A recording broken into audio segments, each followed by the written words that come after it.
¿Cómo están ustedes? Abrimos una vez más el portón de esta fábrica que es el campo, la industria verde. Hoy con temas que consideramos muy interesantes para ofrecerles a todos ustedes porque estamos iniciando una nueva ola de inversiones en infraestructura, fundamentalmente por parte del sector privado, pero también hay promesas por parte del sector público. Lo que tenemos para compartir es una charla con Luis Zubizarreta, que es el presidente de la Cámara de Puertos Privados, y vamos a hablar en torno a estos 20.000 millones de pesos que se han anunciado de nuevas inversiones por parte de compañías nacionales e internacionales a la vera del Paraná sobre los puertos del Gran Rosario.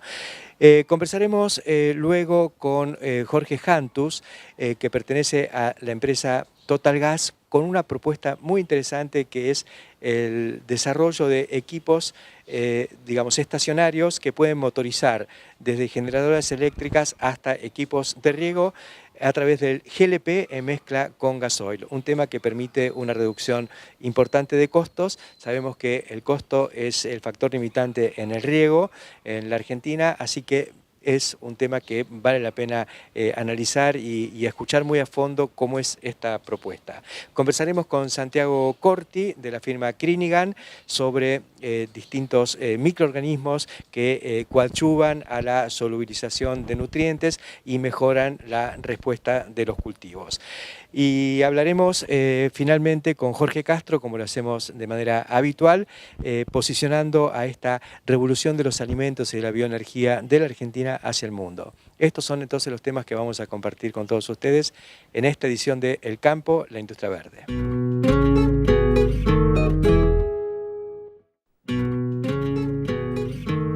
Continuamos en El Campo, la Industria Verde. Ahora estamos con Luis Zubizarreta, presidente de la Cámara de Puertos Privados Comerciales.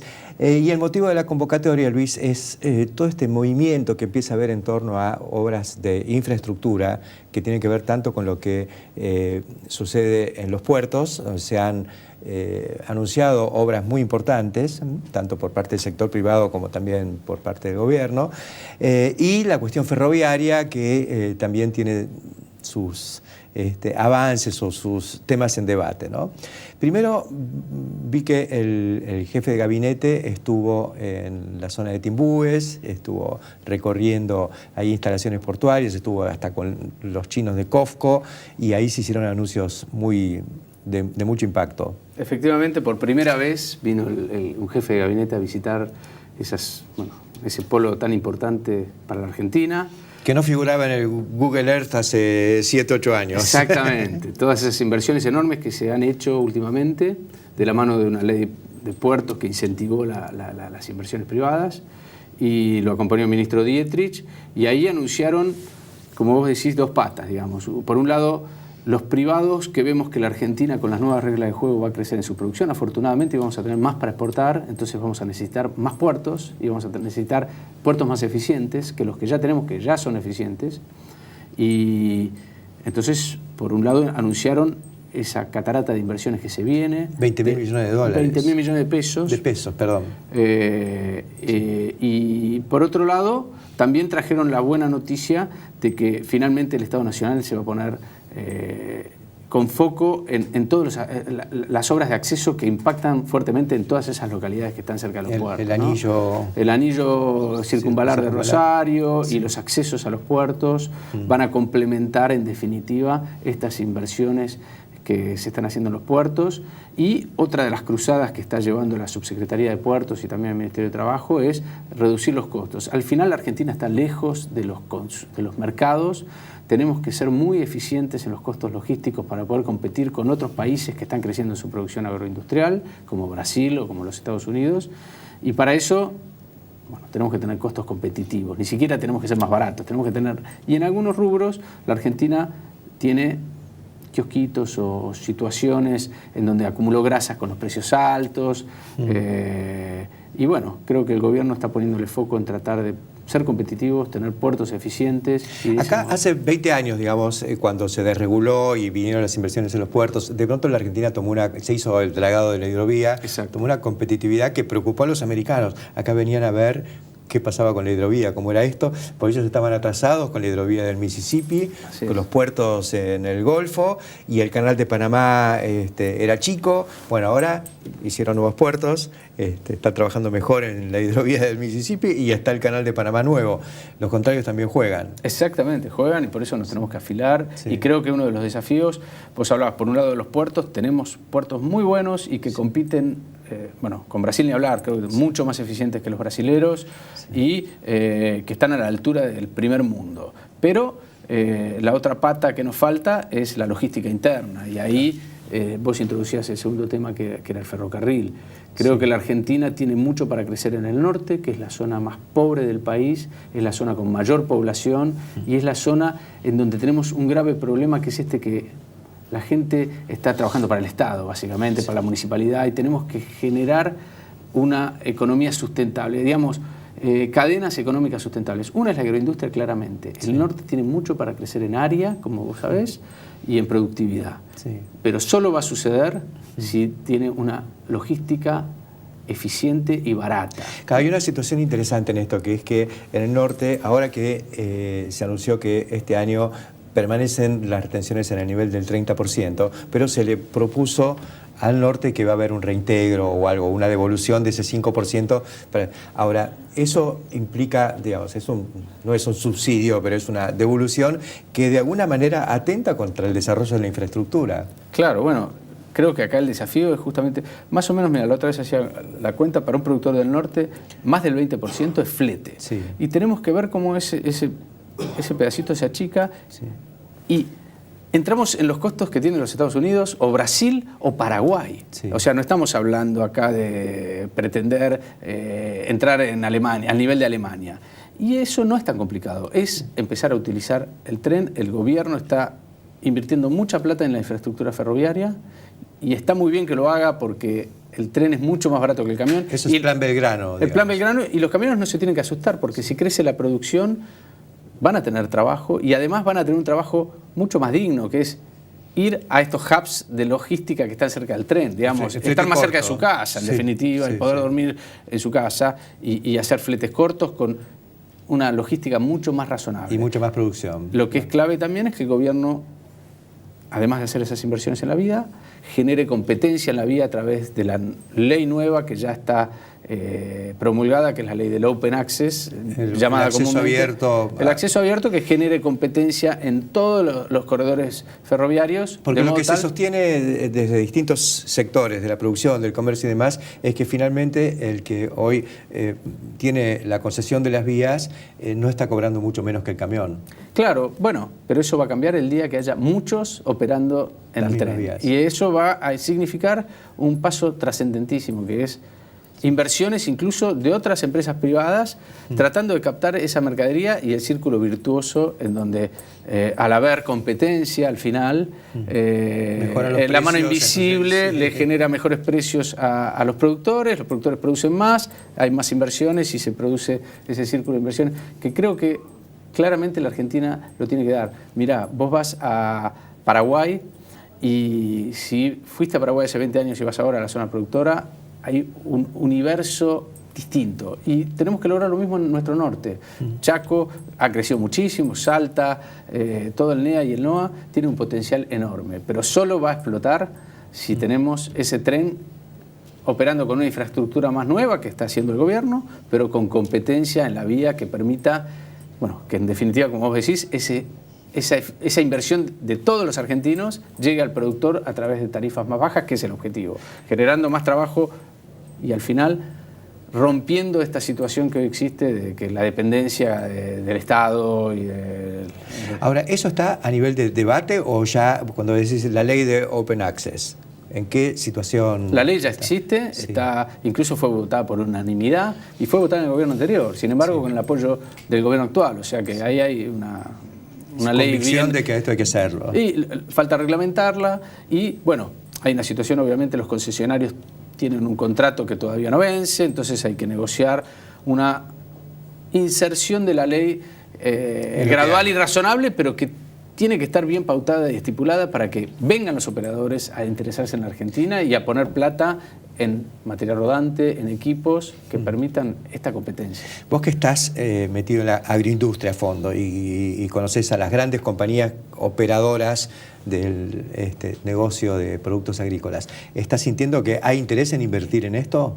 Muchísimo. ¿Por parte de las empresas? Total, no tengas ninguna duda, porque Argentina es uno de los países que va a crecer en su producción. El mundo así lo demanda, digamos, y creo que es una enorme oportunidad para la Argentina y las empresas, no tengas duda de que cuando haya un tren eficiente y que compita, van a empezar a hacer inversiones al costado de la vía, de hubs eficientes, conexiones con los puertos, que permitan que el ferrocarril sea... Mira, cuando vos vas a Brasil o a Estados Unidos, ves el peso que tiene el tren en el volumen que se transporta, y cuando mirás lo que sucede en la Argentina es lamentable. Digamos, el tren acá prácticamente no mueve carga. Y eso se tiene que revertir y va a suceder de la mano de un esquema de competencia, como en todo, ¿no? Cuando hay competencia, todos invierten y entramos en ese... Lo hemos visto con todo el desarrollo de la agroindustria sojera, lo que fueron las inversiones con 5 gobiernos distintos o 10 gobiernos distintos, y planes iba para un lado, iba para el otro. Tuvimos la crisis del 2001-2002, la crisis del año pasado, y se siguió invirtiendo. Se siguió invirtiendo y en ese caso de la mano de vos mencionabas al principio, hubo una política de Estado que tuvo continuidad en diferentes gobiernos, que fue la hidrovía, de las pocas cosas que la Argentina mantuvo, ¿no? Decir, bueno, tenemos que tener un río, la naturaleza nos regaló un río que llega hasta el corazón productivo del país, y ahí, se hicieron las cosas.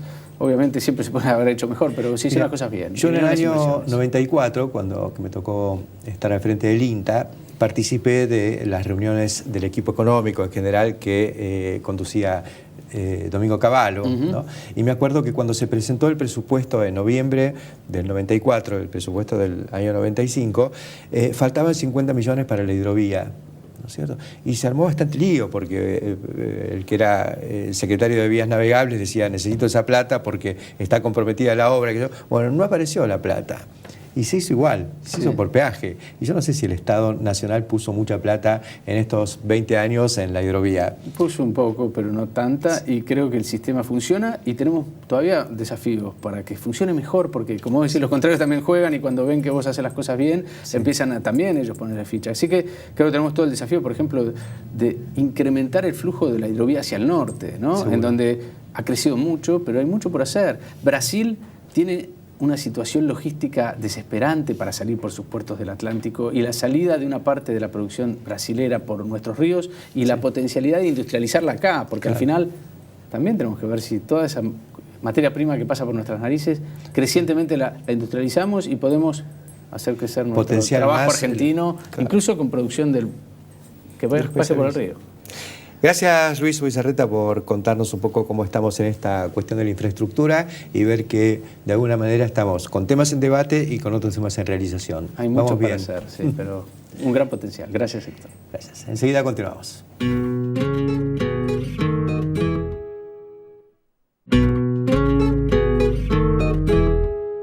Y continuamos aquí en el campo, la industria verde, hoy con un tema muy interesante. Ustedes recordarán que en los últimos programas estuvimos conversando sobre lo que está haciendo la gente de Total en materia de lubricantes, fundamentalmente, y en el discurrir de esas entrevistas encontramos que hay otra área que nos atrajo muchísimo, y tanto que en lugar de invitar a la gente de Total a nuestro estudio, nos llegamos hasta las oficinas para hablar de otra área de la empresa, que es Total Gas, pero para una aplicación muy específica, tema que vamos a conversar con Jorge Jantus, que es el responsable comercial de Total Gas para el sur de la provincia de Buenos Aires. Nos hablaban de que hay algo que ya hace unos años que está, pero que, bueno, ahora empieza el empuje fuerte porque cambiaron las condiciones, y se trata de los motores estacionarios que funcionan con gas y gasoil. ¿Cómo es esto? Hola, buenas tardes. El sistema que nosotros venimos trabajando desde el año 2009, lo que hace es transformar la tecnología de los motores diésel estacionarios, ya sea de generación o cardánicos, a dual, que significa que retiramos parte del gasoil de manera electrónica, desplazamos parte del gasoil de manera electrónica y hace que el motor funcione entre 60 y 70% con GLP, con propano, con gas a granel. El gas de Zeppelin. El gas de Zeppelin o de chanchita, como todo el mundo conoce, y dejamos que el motor siga funcionando un 30% a diésel, de manera tal que el motor nunca deja de ser diésel. Ah, eso es lo notable. Yo creí que era una transformación del motor diésel a gas y dejaba de funcionar con diésel y empezaba a funcionar con gas. Claro, eso sería un cambio de ciclo, pasarlo de ciclo diésel a ciclo Otto. Alguna vez lo hemos sentido, como si transformamos un auto naftero, de gas o nafta. Acá conviven los dos combustibles, con lo cual uno si apaga la llave o cierra la llave del gas, el motor sigue siendo diésel como siempre. ¿Y ese apagar la llave es un proceso que hay que hacer manualmente o se hace automáticamente? ¿Lo hace el mismo equipo? Bueno, el equipo puede estar seteado electrónicamente para hacer apagados automáticos, a su vez tiene apagados automáticos por baja de vueltas, por altas vueltas, y a su vez uno puede manualmente cortar la llave del gas y no darle más gas al motor. Ahora, ¿cuál es el beneficio que obtiene en este caso un productor agropecuario que, por ejemplo, lo usa en riego, de incorporar el GLP al equipo tradicional de gasoil? Bueno, en principio, por supuesto, el beneficio es económico, estamos hablando de un 25% de ahorro en una campaña, lo cual es importante, versus el gasoil. Eso es a los precios de hoy. A los precios actuales, sí. Es decir, sería un promedio razonable entre distintos tipos de motores. Sabemos que hay productores que hacen andar sus motores 600 horas, 700 horas y otros 2.500, dependiendo de la zona. Lo importante de todo esto es destacar que en cualquier tipo de motor puede funcionar y no tenemos límites en cuanto a las potencias. Y nuestro único límite es que el cliente lo quiera colocar y dónde lo quiera colocar, dependiendo, nosotros lo tenemos en todo el país, así que podemos asistirlos en cualquier lado. ¿Cuáles son las aplicaciones más usuales, lo que ya tienen, cuántos equipos hay funcionando y en qué? Bueno, nosotros tenemos más de 400 equipos regando. Empezamos en el año 2009, tuvimos 2 años haciendo pruebas de tortura en equipos. Desde el 2010 en adelante venimos comercializando muy fuerte al principio en la zona de la Mesopotamia porque fue donde más escaseaba el gasoil. Luego tenemos equipo en Córdoba y muchos equipos en la provincia de Buenos Aires. Son fundamentalmente regadores, digamos, productores que han incorporado pivotes o también arroceras. Bueno, justamente hay muchos equipos arroceros, hay equipos de riego, de pivot, hay equipos de cañón, hay roll-up. Lo más importante de todo es que también atendemos grupos electrógenos de fábricas que por alguna razón consiguieron grupos más económicos a gasoil para funcionar y también los atendemos con eso. Esto es, creo yo, una exclusividad de Totalgas, digamos. Esto no lo proveen otros que podrían estar en este tema. ¿Eso le preocupa a los usuarios? Voy a transformar un motor para que funcione a gasoil y gas y si después me quedo sin gas. Bueno, en definitiva, sí, somos un proveedor exclusivo en ese sentido. Lo bueno de que el motor tenga ambos combustibles y que uno puede seguir a gasoil sin llegar a faltar el gas. Nuestro objetivo es que no nos falte y asumimos un compromiso con eso. Asumimos un compromiso no solo con la entrega, sino con el cliente a lo largo de la vida del cliente en el servicio. Y lo más importante de todo es que para nosotros el equipo tiene la importancia, sí, en el ahorro, pero también a nivel de lo que nosotros consideramos que es muy importante, que es el cuidado del medio ambiente. Al retirar el 70% del gasoil que consume el motor, podemos decir que contamina un 70% menos, y esto es uno de los pilares básicos que tiene Total, el cuidado del medio ambiente y la seguridad. Ya hemos hablado en entrevistas anteriores sobre toda esta preocupación medioambiental de Total. En este caso es porque las emisiones de gasoil generan algunos elementos contaminantes, cosa que se reduce en un 70% al pasar a gas. Exactamente, cuando uno quema gasoil, básicamente hay desprendimiento de bencenos que son de probada acción cancerígena y los efectos de gases, el efecto invernadero o la lluvia ácida, todo esto va a colación de la quema de combustibles líquidos. Cuando usted quema GLP o propano, lo que se desprende es CO2 y vapor de agua, con lo cual uno ve una chimenea y se da cuenta inmediatamente de las ventajas. El 30% de ese gasoil que queda se quema íntegro y hace que el motor trabaje mucho más aliviado. Usted, Janto, nos hablaba del compromiso que tomó la empresa con los clientes de abastecerlos en donde estén y de por vida, digamos. ¿Eso incluye a todo el país? Digamos que Totalgas tiene logística como para entregar GLP en todo el país durante todo el año. Sí, bueno, nosotros estamos en el NOA, en el NEA, en el centro del país, en Buenos Aires, con una presencia muy fuerte, con todas nuestras plantas y toda nuestra logística. Hay que aclarar que la logística de Totalgas en estos meses de estivales es mucho más aliviada que en el invierno, entonces tenemos una logística asegurada. Ustedes tienen un pico de demanda de GLP en invierno. Básicamente el invierno es donde mayor demanda tenemos, pero en el verano, que es donde más se utilizan los equipos de riego, tenemos una logística aliviada. ¿Hay alguna complicación con la vida útil del motor al incorporar esto o la vida útil de ciertos elementos o insumos que utiliza el motor como el aceite?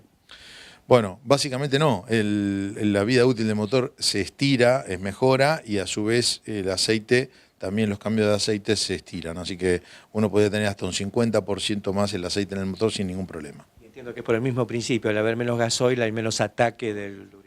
Correcto. ¿Estoy aprendiendo? No, por supuesto. Todo el motor sufre menos agresión y eso hace que trabaje mucho mejor y inclusive los motores trabajan mucho más a la vida. Entendamos que el motor de riego es un motor muy sufrido, está a la intemperie, bajo condiciones extremas, agua, polvo y un montón de condiciones que lo ponen en un lugar complicado y nosotros atendemos eso también sin problema. Esto es porque el equipo lleva, supongo, una centralita, una computadora o algo, y eso tiene que estar de alguna manera protegido. Sí, los equipos que se colocan al lado de los tanques es un equipo electrónico que gobierna automáticamente con una serie de sensores la cantidad de gas que puede tomar ese motor y ese equipo está preparado para estar en intemperie. ¿Y eso lo provee Totalgas? Sí, proveemos en comodato el sistema, el tanque, la instalación y la puesta en marcha. Es de lo más interesante que he escuchado últimamente. El costo del riego es el costo de la energía, el costo del combustible, fundamentalmente reducirlo en un 25%, como nos decía, me parece que puede llegar en muchos casos a decir riego o no riego. Sí, básicamente hay que calcular que hacer la primera transformación, la colocación del sistema, sale como ponerle gas a un auto hoy, un GNC a un auto. Lo más importante de todo es que es rápidamente amortizable, pero estamos consiguiendo muchos beneficios. Yo siempre que comercializo esto pienso en que estamos haciéndole un bien a todos, o sea, generando un menor impacto ambiental, además de ahorrar. Muchísimas gracias, por eso estamos acá. Nosotros sabíamos que esto era un salto tecnológico de los que nos gustan y el campo de la industria verde se ocupa de eso. Estamos buscando permanentemente las perlitas que nos permitan ganar competitividad. Riego es un deber para la Argentina y esto es un camino de acceso muy concreto. Bueno, les agradecemos muchísimo el espacio y les agradecemos también la preocupación por lo verde.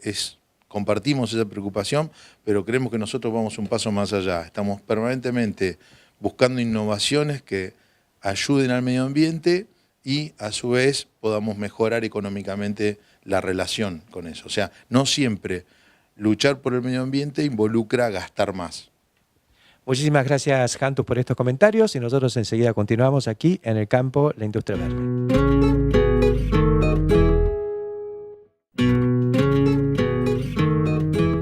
Continuamos en el campo La Industria Verde. Todos sabemos, ha habido mucho movimiento en los últimos años y en este año en concreto, con fusiones, adquisiciones, las empresas que proveían insumos biológicos como inoculantes y demás han sido adquiridas por otras empresas, pero no todas. Entonces buscamos a una que estuviera ahí libre para preguntarle cómo hacen para resistir, si no están tentadas a hacer algo. Y dice, mira, no estamos pensando en vender la compañía, sí estamos pensando en profundizar en lo que hacemos. Por eso invitamos a Santiago Corti, de la firma Crinigan. Ellos son proveedores de inoculantes, no solo para leguminosas, digamos, sino también se han especializado en todo el tema de micorrizas y otros productos para cereales y oleaginosas como soja. ¿Cómo estás, Santiago? ¿Cómo estás, Héctor? Muchas gracias. Bueno, contame qué es lo que tienen en la paleta y con qué están resistiendo todos estos embates, y creo que con bastante éxito. Sí, bueno, pienso que esto que mencionabas al principio, uno puede ser algo adverso o un desafío. Tratamos de verlo como un desafío y principalmente tratar de diferenciarnos. Quizás una de las formas sería agregando valor a lo que estamos haciendo, ¿no? Más allá de continuar con lo mismo que anda bien y sigue andando bien, y bueno, agregar valor. ¿Dónde está el valor que pueden agregar? Bueno, ahora justamente estos días estábamos en conversación con una multinacional dedicada a la nutrición vegetal para hacer un combo o un pack que tenga, además de inoculante para soja, micronutrientes, específicamente zinc. Todavía estamos ahí en plena conversación, no puedo decir cuál empresa, pero esa es la idea para algunos mercados locales y ampliarlo a toda la región agrícola. Y porque lo que vemos, bueno, desde el desarrollo, que es lo que más me toca a mí, es que cada vez el productor le va agregando más valor a la semilla, ¿no? Claro. Tratar de que ese valor tenga una coherencia, bueno, esté probado, la compatibilidad, bueno, eso es fundamentalmente eso. Estamos hablando de zinc como un elemento. Vengo escuchando hablar, he estado en algunas presentaciones donde se habla fuerte de esto. ¿Ustedes lo incluirían en el inoculante más las micorrizas y eso tendría el zinc o en el tratamiento de la semilla se agrega? O sea, ¿cómo resultaría esto? Está todo muy incipiente, pero un pack que ya el productor tiene todo en un mismo paquete, por supuesto los envases por separado, y en 3 o 4 pasos ya mezcla todo, ¿no? Pero lo hace el productor mismo. El productor mismo en principio también puede ser para plantas de tratamiento profesional también, claro. ¿no? Pero en principio un pack que sea fácilmente de aplicar, que esa parte ya está superada, la parte de compatibilidad y aplicación. Faltan algunos temas más comerciales que por ahí a veces cuestan más, pero es una demanda, en realidad empezó con una demanda en algunos mercados y en algunas regiones con mayor déficit de zinc y bueno, la idea es tratar de ir probando eso a ver cómo funciona, ¿no? Eso está todavía en etapa embrionaria, digamos, en etapa en fase de investigación, pero con compañías que ya ven la luz al final del túnel. Exactamente. En realidad fue al revés, ¿no? Una compañía nos vino a buscar porque tenían un producto muy bueno para aplicar en semilla, a base de zinc fundamentalmente y otros nutrientes también. Pero el tema era con qué lo vendían, cómo lo vendían, ¿no? Bueno, pensaron obviamente en algo que el productor ya hace. El 90% de los productores, por decir así, inoculan la semilla con inoculantes y curasemillas fungicidas y bueno, que esté todo ahí en un mismo paso y no tener que agregar un paso más a... Claro. Y ustedes ahí, bueno, son la plataforma logística, digamos, para colocar esto, la red de distribución, la plataforma comercial. Exactamente, sí, funcionaría más o menos así. Claro, de esa manera. Hay una cuestión que siempre me llama la atención, que es que el país que más usa inoculantes en el mundo es la Argentina. ¿Qué está pasando? ¿Los demás no se dan cuenta o el inoculante no anda en otros lados? Hay una recopilación de ensayos del año pasado que hicieron bastante gente del INTA probando esto justamente, porque siempre algunos te dicen, no, pero el inoculante ya está en el suelo, en suelos agrícolas, en suelos sojeros, no vale la pena volver a inocular. Y bueno, se tomaron un montón de ensayos de distintas zonas agrícolas y se demuestra que la respuesta está y es muy fuerte, ¿no? Un 60% del nitrógeno que consume la planta, con picos de hasta el 70%, proviene de la fijación biológica. Y la fijación biológica está demostrado a campo, no es los ensayos que hacemos las compañías inoculantes, que uno puede decir, bueno, están viciados un poco. Lo demuestra el INTA. Ese nitrógeno fundamentalmente viene del Rhizobium que uno le, o Bradyrhizobium que uno le aplica. Inocula a la semilla, no del Rhizobium que estaba en el suelo autóctono, digamos, ¿no? Que tampoco es autóctono, sino que está porque alguna vez se sembró, pero no tiene ni la potencia ni el estado al ponerse con la semilla, ¿no? Claro, sí, uno explicándolo muy sencillamente, ¿no? Esas bacterias sobreviven en el suelo, pero se tienen que adaptar a sobrevivir justamente. Pierden parte de esa capacidad para fijar nitrógeno. Bueno, las cepas que uno incorpora en el inoculante, lo que más saben hacer, por decirlo en estos términos, es fijar nitrógeno. Claro. Entonces, esa es un poco por qué hay una ventaja, y una ventaja que es medible en inocular todos los años, ¿no? Yo creo que en Estados Unidos, que se está inoculando, pero no mucho, en general, tienen una brecha de rendimiento respecto a los mejores lotes de soja en Argentina. Y me parece que tiene que ver con esta práctica, que no todos la hacen, ¿no? No se entiende cómo pueden tener rendimientos nacionales de maíz de 110 quintales sobre 40 millones de hectáreas, y en soja este año tuvieron un récord de 30. Que acá 30 quintales de soja nadie lo comenta en la cooperativa. Claro, ¿no? sí. Y puede ser que parte sea por eso. Sí, no vamos a atribuir toda la fijación biológica, pero sí, una buena parte puede ser eso, ¿no? Yo estoy convencido de que no se le está poniéndole todo el nitrógeno que hace falta y que se logra a través de la fijación biológica, ¿no? Sí. Muchas gracias por comentarnos cómo están peleándola y haciendo fuerza por bypassear estos embates que son realmente fuertes, pero me parece que hay espacio cuando uno está con estas inquietudes, como bueno, hay alguien que quiere vender zinc, nosotros somos un vehículo, ¿no? Claro. Zinc y micronutrientes. Sí, es verdad. Es lo que estamos intentando, después te cuento. Bueno, mucho éxito. Muchas gracias. Enseguida continuamos.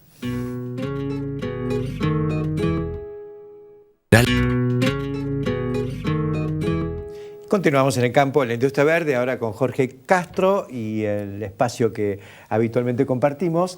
Y Jorge, he leído que China está intentando meter su moneda a través de algún mecanismo en nada menos que en el corazón financiero mundial, que es Estados Unidos. Estados Unidos, efectivamente. Bueno, ha ocurrido lo siguiente, Héctor. Sí. La semana pasada se realizó la Asamblea General de Naciones Unidas y estuvo en representación de China el primer ministro Li Keqiang. Anunció en conferencia de prensa que se ponía en acción desde esa misma semana, a través de uno de los 4 bancos grandes chinos que están presentes en Nueva York, se ponía en acción una mesa de clearing para vender en el mercado norteamericano bonos en renminbi. Ajá. No ya en dólares, sino... No ya en dólares, sino directamente en la moneda renminbi. china. Son dólares, son bonos emitidos en renminbi vendidos desde Wall Street. Qué notable. Al mismo tiempo anunció, en esa misma conferencia de prensa, que el gobierno chino había levantado en esa semana la totalidad de las restricciones sanitarias y arancelarias a las exportaciones de carnes norteamericanas. Tanto carne vacuna como carne de cerdo. No hay ningún límite para exportar carne de cerdo o carne vacuna al mercado chino en adelante. Hay que tener en cuenta de que gran parte de esas restricciones se habían impuesto a partir del 2003, cuando Estados Unidos tuvo ese brote de vaca loca. De vaca loca extremadamente grave y serio. Sí. Eso ha sido levantado y lo que esto significa es que Estados Unidos, que hoy es el principal exportador mundial de carne de cerdo al mercado chino, va a triplicar sus exportaciones de carne de cerdo en los próximos 5 o 10 años. Más vacuna. Más la carne vacuna. En lo que se refiere a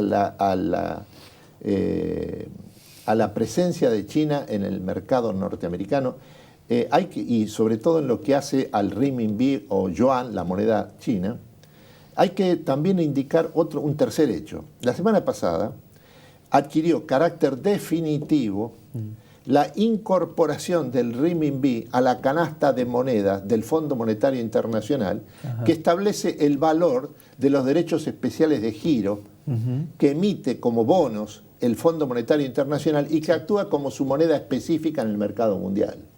El renminbi ahora es parte de esa canasta de monedas junto con el dólar estadounidense, el euro, el yen japonés y la libra esterlina.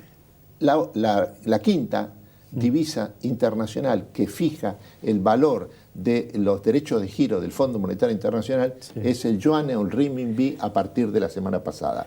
A esto hay que agregarle que en los distintos países de América Latina, ya el mercado chino se ha convertido en el principal mercado para sus exportaciones de carne. En el caso de la Argentina, el año pasado ha vendido más de 40.000 toneladas de carne. Fue el primer mercado.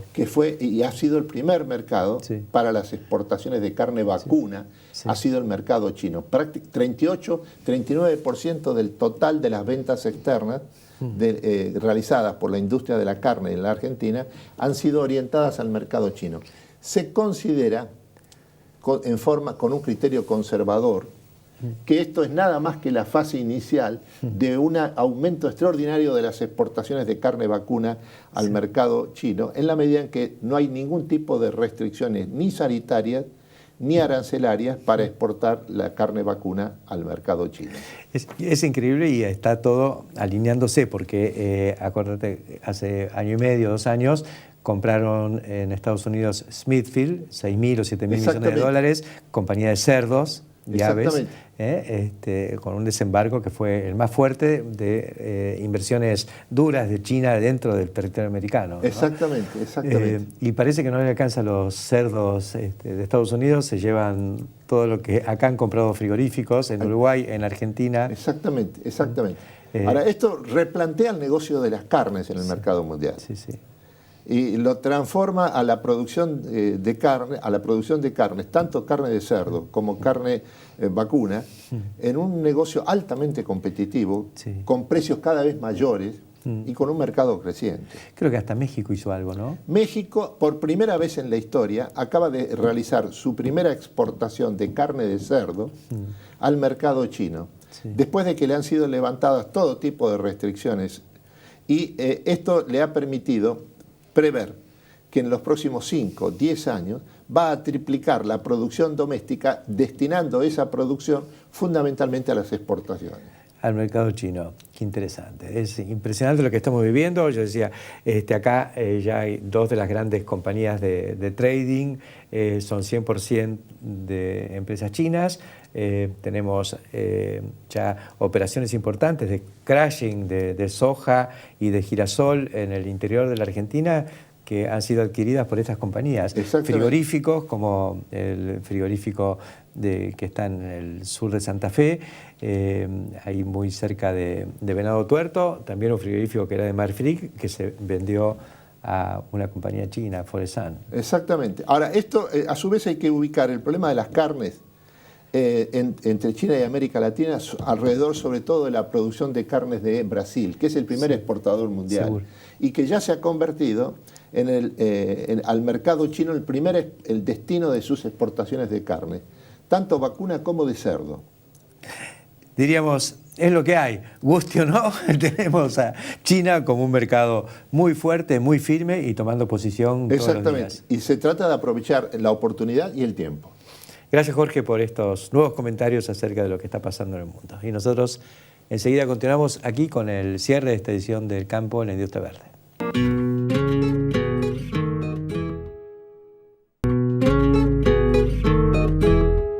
Nunca sabemos cuál es la de cal y cuál es la de arena, pero están sucediendo cosas que van en el sentido correcto, en el sentido que apoya el desarrollo de la segunda revolución de las Pampas, y hay cosas que lo frenan. Entre las que lo desarrollan, hoy compartimos con Luis Ubizarreta toda esta oleada de nuevas inversiones que vienen a dar respuesta en materia de infraestructura al crecimiento inexorable de la producción. Lo que se viene es un aluvión, fundamentalmente de maíz, en esta próxima campaña, donde ya se anuncian 36 millones de toneladas, que pueden ser incluso más, dependiendo de cómo acompañe el clima, pero todos sabemos que el horizonte de las 50 millones de toneladas de maíz está a la vuelta de la esquina.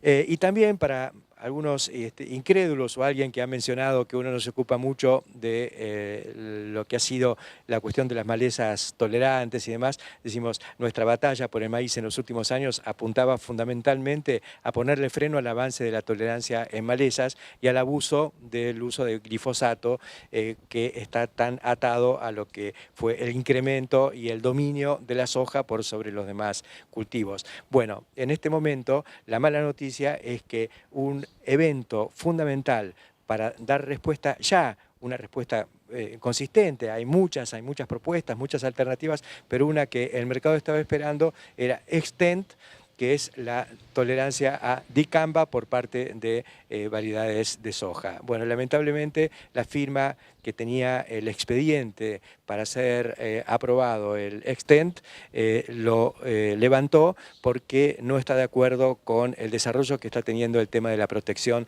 de la propiedad intelectual en semillas en la Argentina. Este es un tema que no preocupa solamente a Monsanto, en este caso la empresa que levantó el expediente de Xtend como propietaria de esta esta tecnología, sino que es una preocupación muy fuerte de toda la industria de semillas.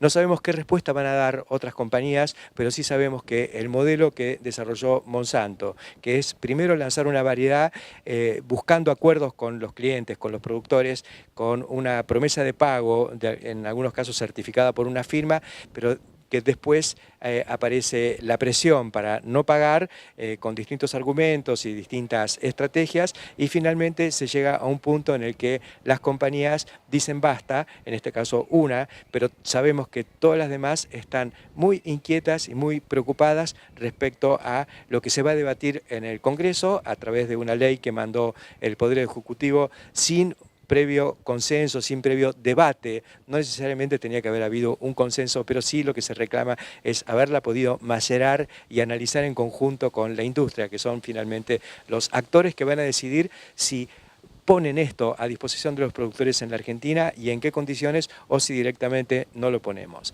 El tema Extend es emblemático. Estados Unidos el año pasado sembró 1 millón de acres, son 450.000 hectáreas con esto, pero este año va a decuplicar, van a las casi 5 millones de hectáreas. Es una superficie muy importante porque implica alrededor del 20% del área sojera de los Estados Unidos. Estados Unidos es por lejos el principal competidor de la Argentina en esto, y nos vamos a encontrar por primera vez en los últimos 20 años, es decir, desde que irrumpe la biotecnología como una herramienta de competitividad fundamental, por primera vez la Argentina pierde el tren. Recuerden que en el año 96, cuando se libera al mercado la soja RR, se lo hace 3 o 4 meses después que Estados Unidos. Entonces nosotros llegamos a sembrar prácticamente la misma campaña. Ellos sembraron en la campaña 96-97 y nosotros también en la campaña 96-97. Entonces estábamos a la par. Y esto tiene mucho que ver con el desarrollo de competitividad que tuvo la cadena sojera en la Argentina. Ahora, por primera vez, insisto, Estados Unidos va a contar con un evento para soja que la Argentina no tiene. Y no solo no lo tiene, sino que estaba listo para salir con producción de semilla incluida, con las principales variedades de los principales proveedores de germoplasma en Argentina, como Don Mario, Nidera, listas para salir, y sin embargo, eso tuvo que ser destruido. Esto es pérdida de competitividad. Competitividad tiene que ver con competencia. Nuestro competidor, Estados Unidos, tiene hoy una herramienta que nosotros no tenemos, en un momento en el que recrudece la cuestión de la tolerancia de malezas.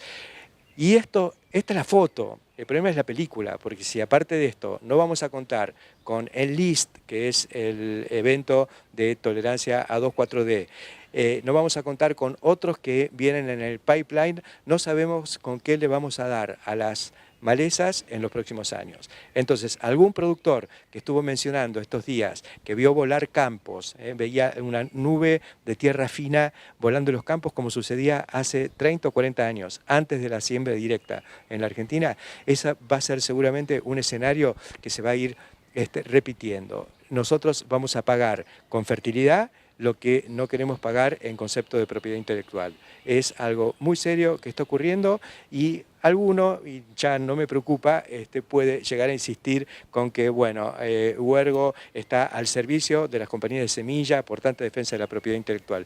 Miren, yo por supuesto que veo intereses coincidentes entre los que proveen tecnología y los que la utilizan, y no por pasarnos de vivos nos vamos a quedar con una situación en la que no nos vamos a dar cuenta que lo estamos pagando con rendimiento, y finalmente cuando alguno de estos cultivos, porque no faltará el vivo o la organización que busque la manera de contar con esta semilla, será de contrabando, no sabemos, algún escape que pueda haber habido antes. Si esto llega a pasar y se contamina nuestra producción con eventos no aprobados por el propietario, vamos a tener problemas en destino, nos guste o no. Entonces lo vamos a pagar con rendimiento y seguramente con quita de precio, porque la soja argentina en el futuro puede llegar a ser considerada soja sucia. Como los puertos argentinos son más caros por ser puertos sucios, y los estamos limpiando a través de las desregulaciones y todas las cosas que estamos tratando de recuperar en este momento. Mucho cuidado con esta cuestión de la propiedad intelectual, porque esto no es lobby en favor de los propietarios de los eventos, es, pienso yo, inteligencia al servicio de la competitividad de la producción agropecuaria argentina. Hasta la semana que viene.